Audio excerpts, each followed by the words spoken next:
आज काफी दिन बाद आए हैं हिसार प्रद्युमन जोशीला जी के पास।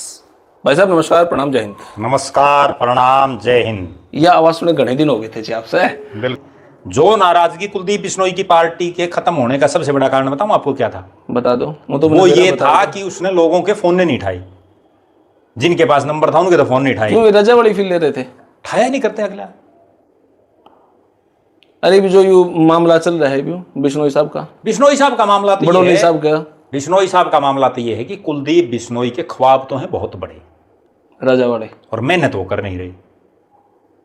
ये वो भारतीय जनता पार्टी यहाँ काम वाला ही चौधरी बनता है, बिना काम वालन चौधरी नामालन चौधरी कौन बनते? बिश्नोई साहब और बड़ोली साहब के बारे में क्या प्रेम कथा चल रही है? इसमें स्पष्ट बात यह है कि कुलदीप बिश्नोई बीजेपी को कांग्रेस समझने की गलती ना करें। ये भारतीय जनता पार्टी है, पहले वो कांग्रेस में थे। कांग्रेस के सांसद होते हुए जी 2005 से और 2007 तक वो खूब गांधी नेहरू परिवार से लेकर के और भूपेंद्र सिंह हुड्डा के खिलाफ खूब बोले। ठीक है, लेकिन कांग्रेस ने कोई एक्शन नहीं लिया उनपे। ठीक है, आखिरकार खुद कुलदीप बिश्नोई को पार्टी छोड़नी पड़ी। कांग्रेस ने तो काटे को नहीं, तो कितने बोले जो कौन काटना नहीं। कांग्रेस की तो ये रवायत है। ठीक है, अभी ये जो G23 जो इनका बनया, ठीक है, बीजेपी बना के देखो ना, अगले दिन से 23 की 23 ने बाढ़ निकाल दे दो। कांग्रेस की सबसे बड़ी कमजोरी तो यही है, निकाल नहीं सकती कि कांग्रेस और बीजेपी में फर्क क्या है कि कांग्रेस तो कोई बीमारी है, वो बीमारी पनपे जाओ उसने बैठने की नहीं करते, और बीजेपी वाले उसकी तुरंत सर्जरी करें, काटो भरने बाद में देखा है। तो फिर अभी या सर्जरी से ऑपरेशन। अब इसमें क्या है, एक तो कुलदीप बिश्नोई प्योर पॉलिटिशियन नहीं है, इसमें कोई दो राय नहीं, क्योंकि अगर वो शख्स प्योर पॉलिटिशियन होता तो 2005 में जब चौधरी भजनलाल को मुख्यमंत्री नहीं बनाया कांग्रेस ने, उस समय आज भी ये चर्चाएं हैं कि कुलदीप बिश्नोई को केंद्र में मंत्री बना रहे थे, चौधरी भजनलाल को गवर्नर लगा रहे थे, चंद्रमोहन बिश्नोई को उप मुख्यमंत्री बना रहे थे, इससे फालतू और क्या चाहिए था? ये दोनों बाबू बेटे ने लिया नहीं। चंद्रमोहन जब दे उप मुख्यमंत्री बन गया ना, पूरी जिंदगी के लिए एक्स उप मुख्यमंत्री। मैं दोनों से मिला हूँ, कुलदीप बिश्नोई जी से भी और चंद्रमोहन जी से भी। मेरे को पर्सनली ये लगा पंचकुला में चंद्रमोहन बिश्नोई एक आम व्यक्ति के साथ बैठ के खाना भी खाता है और बढ़िया बात भी करता है। उनके चेहरे से कोई अलग रुबाब या अलग एटीट्यूड झलकता नहीं है, मेरा एक्सपीरियंस ऐसा। आपका क्या कहना है इस बारे में? देखो, इसमें कोई दो राय नहीं तो जिस पंचकुला से वो है ना, ठीक है, 1993 में एक बाई इलेक्शन हुआ जी, जब वहां के सिटिंग एमएलए का देहांत हो गया, चौधरी भजनलाल मुख्यमंत्री थे, तो हर पिता ये चाहता है कि उसका बेटा आगे आए। उन्होंने अपने बेटे को बाई इलेक्शन लड़ा दिया, मुख्यमंत्री था, मुख्यमंत्री का छोरा चुनाव लड़ा, जीत गया।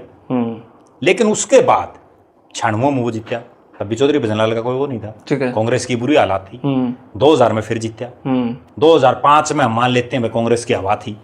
ठीक है, इस बार फिर जीत गया वो तो बीच में जो फिजाड़ा प्रकरण हुआ, अगर वो ना होता तो क्या बताओ, बीच में भी नहीं हारता। ठीक है ना? ठीक है, चंद्रमोहन की एक बड़ी खास बात यह है कि एक तो उसके चेहरे पे कहीं ये नहीं लगता कि वो इतने बड़े नेता का बेटा है। हाँ, एक साधारण सा दिखता। अब कुलदीप बिश्नोई तो क्या है, आपने एक और, चलो मैं बता देता हूँ, वैसे तो फोन आपके पास होगा, मैं तो नहीं जी। कोई भी नेता से मिलते हैं कोई आदमी, तो वो क्या करता है, या तो राम राम करेगा या नू कर देगा, तो ये चीज करें ज्यादातर मोस्टली ये बात हो ना सारा, मोदी जाएगा वो भी नूए करे या हाथ जोड़ लेगा। ठीक है, कुलदीप बिश्नोई एक ऐसा नेता, मैंने बहुत नेता देखे, वो अगला गणियों करता है। अब ये देख लो आप। चलो थम्स अप भी अच्छी चीज है, नहीं अच्छी बात तो है, लेकिन उसकी बजाय नू भी कर सके है। चलो जी, यह सीख लो जी आप।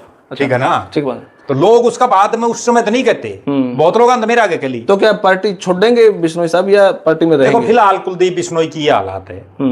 अब हालांकि बड़ोली साहब ने नोटिस भेजना था, वो नोटिस भेजने से मना कर दिया। नोटिस भेजो ना भेजो कोई नहीं पूछता उस चीज ने। अच्छा, बीजेपी एक ऐसी पार्टी है, ये जो है ना पहले से ऐसा पैरामीटर सेट कर लेती है, भाई इसका इलाज करना है राजनीतिक तौर पर। ठीक है। अब मन में ये लग रहा है कुलदीप बिश्नोई को बीजेपी को बड़ी चौधर नहीं देगी। अब तो उनको अपना ये देख लेना चाहिए, और चौधर तब तक नहीं देगी जब तक उनके दिमाग में ये रहेगी ना, भाई मैं बहुत बड़ा नेता हूं। अभी ब्रजेंद्र सिंह का एक बयान वायरल है, सद्भाव यात्रा के दौरान उन्होंने बोले, वो भाषण बड़ा जबरदस्त देने लग गया अब सद्भाव यात्रा में, पैदल चल के बहुत कुछ सीख गए। तो उसमें उन्होंने एक बात बोली, भाई बीजेपी उन्हीं लोगों को चौधर देती है जिसका खुद का कोई जुगाड़ ना हो, खुद का कोई ग्राउंड ना हो। ठीक है, इसलिए सीएम बनाया गया। कुलदीप बिश्नोई जब तक ये नहीं सोचेगा ना भाई मेरा कुछ नहीं है, तो बीजेपी के में दे देगी। जब तक कुलदीप के दिमाग में ये रहेगा ना भाई मैं भजनलाल का बेटा हूं और मेरे इतना बड़ा राजनीतिक वो है, आज भी वो उसमें बोल रहा था अपने मतलब 4-5 दिन पहले, भाई 7% वोट बैंक है मेरा। रुबाब। कहाँ है भाई 7% वोट बैंक? अगर यही 7% वोट बैंक था तो 2022 के उपचुनाव में पूरी सरकार ने अपना सब कुछ झोंक के उसके बेटे को जिताया था। ठीक बात है। और अगली सुन लो जी। मैं खुद उस चीज का प्रत्यक्षदर्शी हूँ। कुलदीप बिश्नोई को भावी मुख्यमंत्री बोलते थे उसके वर्कर। सही बात है। और बालसमंद गांव आदमपुर हल्के के बड़े गांव में एक है, वहां एक जनसभा, दुष्यंत चौटाला प्रदेश का उप मुख्यमंत्री, दुष्यंत चौटाला की जनसभा करानी पड़ी कुलदीप बिश्नोई को अपने बेटे को जिताने के लिए। और स्टेज पे क्या हालात बने वो बताता हूँ आपने। कुलदीप बिश्नोई, भव्य बिश्नोई आ गया और दुष्यंत चौटाला बाद में आया, जैसे एक लास्ट में नेता था ना वीआईपी फील वाली। और आते ही आया सीएम आया, दुष्यंत सीएम आया, भावी सीएम दुष्यंत चौटाला, और कुलदीप बिश्नोई उसको सुन गया। इससे हमारे राजनीतिक दिन क्या होंगे? जिस चौधरी देवीलाल के परिवार के खिलाफ पूरी राजनीति चौधरी भजनलाल की रही, कुलदीप बिश्नोई की भी लगातार रही, और अपने बेटे को जिताने के लिए, भव्य बिश्नोई को जिताने के लिए दुष्यंत चौटाला भावी सीएम के नारे सुनने पड़ रहे हैं। बताओ और क्या बच गया फिर? ठीक, ग्रहण लग लिया ये तो। फिर तब ये हमारे साथ प्रद्युमन जोशीला जी, इसके लिए तो बहुत बहुत धन्यवाद सर आपका। बहुत धन्यवाद जी।